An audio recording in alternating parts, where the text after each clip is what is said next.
court, and when they play half court, they have a better chance of defending. Thank you, Coach Chot. Now, RR, isa na namang magandang laro para sa'yo. Maliban sa pag-control ng rebounds, ano pong other advantages na nakita mo na talagang nakatulong sa laro mo today? Siguro yung pag hindi nagmamadali, yung dahan-dahan lang, siguro yun yung malaking tulong kasi yun yung palaging sinasabi ng mga coaches sa akin na pag umatake, dahan-dahan lang kasi palagi ako na-turnover dati. So yun talaga yung big factor siguro. Year 13, piece of heading 11.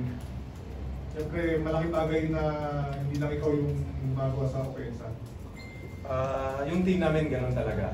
Palaging sinasabi nga ni coach na hindi kaya ng isang tao lang manalo. Kailangan kaming lahat, we're not the best talented team sa PBA but gagawin namin lahat para maging best team sa PBA.